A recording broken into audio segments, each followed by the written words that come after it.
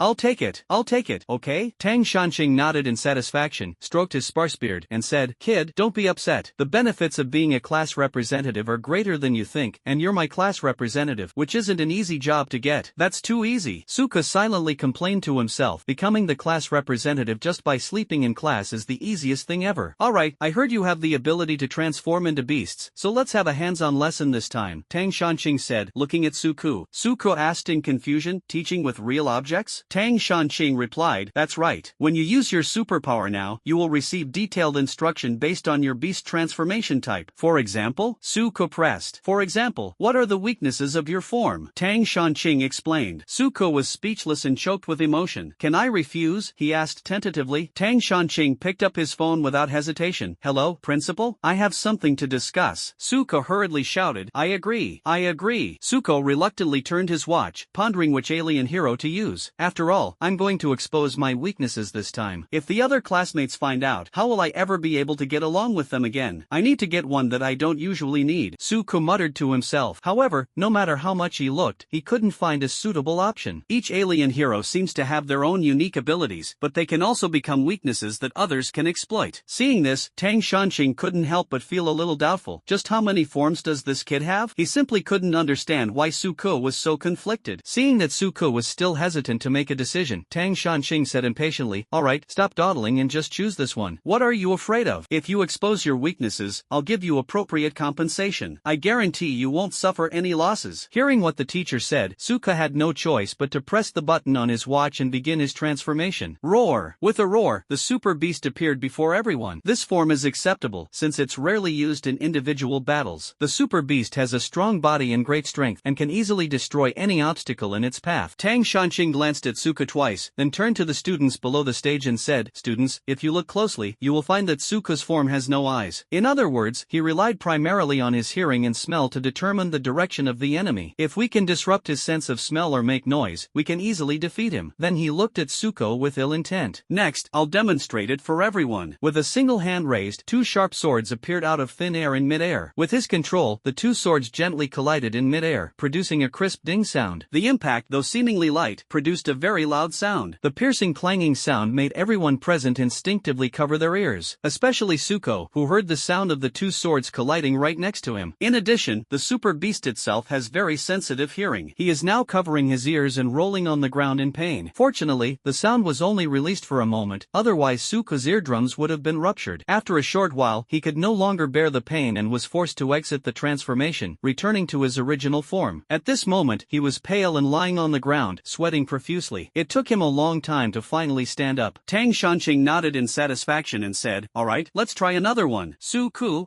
again? Nonsense, one is not enough. Of course we need to give more examples. Suku, degree. Suka's anger surged, his face contorted with rage, but his eyes gleamed with unwavering determination. He is not someone to be bullied. He will never back down in the face of such provocation. He chose Sky Piranha as his battle form without hesitation. He thought to himself, you like teaching, huh? You like finding weaknesses, right? Watch how I beat your face until it's as red as a monkey's bottom. Tang Shanqing was surprised to see Suko display the Sky Splitter Mantis form. He said curiously, Dimensional Mantis, I never knew you had such a form. This is truly an eye-opener. But it's good, in the demon realm, this is one of the most powerful demon beasts. I originally planned to explain it later, but since you've already transformed into this form, let's begin now. After finishing speaking, Tang Shanqing turned his gaze to the students below the stage and said earnestly, students, the Dimensional Mantis is a spatial attribute monster. Like Eulindian, it can use skills such as teleportation and spatial slash. These are its powerful abilities. Then, Tang Shanqing turned his head, his gaze falling on Suku again, and said with a smile, why don't you demonstrate for everyone? Suku readily agreed. However, this time he did not directly demonstrate the teleportation skill. Instead, like a normal dimensional mantis, he quickly flapped his wings, pretending to manipulate spatial power in this way. In an instant, he teleported from the podium to the back of the classroom. This move really surprised the students. It should be noted that spatial abilities are rare. In their class of geniuses, only Eulindian possessed spatial attributes. Now, Suko has also acquired the same ability, and this is just one of his forms. Then, he teleported back to his original spot. Tang Shanqing nodded. Don't be fooled by his amazing teleportation skills. In reality, the dimensional mantis has a fatal weakness. Tang Shanqing stared intently at Suko's back, pointing his index finger at the pair of wings. Wings are the greatest asset of this race in using spatial power. Once their wings are cut off, they degenerate from tigers into cats. Then, Tang Shanqing turned his head and looked at Suko with ill intent, a slight smile playing on his lips. I will make it up to you. However, before Suko could react, Tang Shanqing acted swiftly. He brought his middle and index fingers together, forming sword fingers, and with a gentle flick, the two sharp swords he had just summoned slashed toward Suko's wings at an astonishing speed. Suko's eyes widened, completely unable to react. Two crisp sounds were heard, and his wings were mercilessly severed. severed. Suko was speechless for a moment, and a pained expression appeared on his face. It hurt so much, he couldn't help but shout it out. Tang Shanxing, however, seemed to disregard Suko's feelings. Ignoring Suko's resentful gaze, he continued explaining to the others, "Alright, Suko can no longer use teleportation. Unless his wings grow back, he's just an ordinary mantis monster." Everyone nodded in agreement. As soon as he finished speaking, Suko instantly teleported to the back of the classroom. Tang Shanxing, "Students?" Suko's face was beaming with pride, and his eyes gleamed with cunning. He said to Tang Shanxing, "Oh dear, Teacher Tang, didn't you just say that I couldn't teleport after losing my wings? What's going on? I seem to still be able to manipulate spatial power." After saying that, he gave a wicked smile. Tang Shanxing remained silent for a moment, muttering to himself, "Why does this kid look so irritating?" However, he was mostly confused. Logically speaking, he shouldn't be mistaken. The kid had indeed transformed into a dimensional mantis. He had killed many of these ferocious beasts on the battlefield, so there was absolutely no way he could mistake them. So the question is, what exactly happened? Could he be seeing things? Tang Shanxing frowned and asked doubtfully, "Why don't you try again?" His tone revealed a hint of doubt and lack of confidence as he said this. Suka nodded without hesitation, then vanished instantly, returning to his original position. Upon seeing this, Tang Shanxing's eyes widened in astonishment. He could hardly believe his eyes and couldn't help but swear. At this moment, Tang Shanxing was completely dumbfounded and at a loss for what to do. Yulintian, standing to the side, was equally shocked, his face filled with bewilderment. As the one who made a contract with the dimensional mantis, he knew the dimensional mantis's weaknesses very well, but the fact that Suko was unaffected made him extremely puzzled. Yulintian pondered to himself, quite certain that Suko had transformed into the dimensional mantis. Recalling his previous experience in the secret realm, Suko successfully deceived the ferocious beasts and used this method to kill several of them. Could this be an effect of Suko's special ability? Yulintian fell into deep thought. It is important to understand that nothing in this world is perfect, and every race has its own limitations and weaknesses. Take humans for example. Their bodies are extremely fragile when they are born, and they don't even have to wait until they are 17 years old to awaken their superpowers. The same applies to the dimensional mantis. Despite their immense power, their weaknesses are significant and fatal. Even the most powerful among them cannot overcome this fatal weakness. Even if other races do not have such obvious weaknesses, they must have some factors that limit their growth and development of strength. For example, only a small percentage of silver-skinned crocodiles are qualified to evolve into golden-skinned crocodiles. However, Suko's special ability is able to cleverly solve these problems. If the dimensional mantis clan learns of this, they will surely do everything in their power to capture Suko and bring him back. Once the other demon races realize this, they certainly won't let Suko go either. Thinking of this, Tang Shanxing couldn't help but shake his head. He sighed inwardly, Suko, you've been incredibly irrational. You should know that everyone who comes here is a smart person. Xiong Badian, wow, Suko is awesome. Most of them are intelligent people. Tang Shanxing quickly realized the problem, his brows furrowed and his face turned extremely grim. He knew that if this matter got out, it would cause Suko a lot of trouble. So he immediately said loudly to the students below, "Students, this time the teacher made a mistake. Suko did not transform into a dimensional mantis, but just an individual that looks very similar to them. It has nothing to do with dimensional mantises." To make his words more convincing, Tang Shanxing added, "As everyone should know, since the revival of spiritual energy, not everyone who awakens the ability to transform into a beast is unique. Some people may look very similar to certain demonic beasts, but there is no direct connection between them. At most, their abilities are just similar." Upon hearing this point, the students below nodded in agreement, indicating that they understood. After all, they all understood that in a world where spiritual energy was reviving, all sorts of strange phenomena were emerging, and this kind of situation was possible. Tang Shanxing breathed a sigh of relief when he saw that his classmates had accepted the explanation. Then, he said seriously to Suko, "Alright, students can study on their own for this class. Suko, come with me for a moment." After saying that, he turned and left the classroom. Suko deactivated his transformation and followed Tang Shanxing out of the classroom with a puzzled look, arriving at his office. Tang Shanxing must have held a significant position at the school, given that he had his own private office. Tang Shanxing sat in the chair and said to Suko, "Your superpower is more powerful and special than I imagined." Suko was a little confused, scratched his head and said, "Teacher Tang, what do you mean by that?" Tang Shanxing picked up the cup next to him, took a sip of water, and then put the cup down and continued, "I have killed countless monsters on the battlefield. The dimensional mantis is one of my old rivals. I can't possibly mistake their body structure. I can confirm that you have transformed into a dimensional mantis. Teacher Tang actually went to war?" Suppressing the amazement in my heart, Suko frowned and asked in confusion, "Then teacher, why did you say that what I transformed into wasn't a dimensional mantis, but just something that looked like one?" Tang Shanxing looked at Suko and said slowly, "Because I discovered discovered that even without wings, you can teleport, which completely surprised me. He paused for a moment, then continued, I once fought the strongest of that race. The battle was very difficult, but I won in the end. So I know this race very well. But now, you've shown me abilities that are different from what I knew, which has surprised me greatly. On the surface, it can directly use teleportation and other spatial skills, but in reality, it just flaps its wings at an extremely fast speed, instantly reaching that frequency. Even with a short wind-up, there is still a wind-up, so it's impossible to use it directly. And you? Tang Shanxing stared at Suko with a solemn expression, and said in a low and serious voice, the dimensional mantis you just transformed into doesn't have this flaw, it can directly utilize spatial power. Do you understand what this means to that race? Suko was shocked. Teacher Tang had actually fought the strongest member of the dimensional mantis race. It's said to be an SS-class ferocious beast. Suppress this astonishment. Various thoughts flashed through my mind. He muttered to himself, it means that the flaw that has plagued them for countless generations has found its answer in me.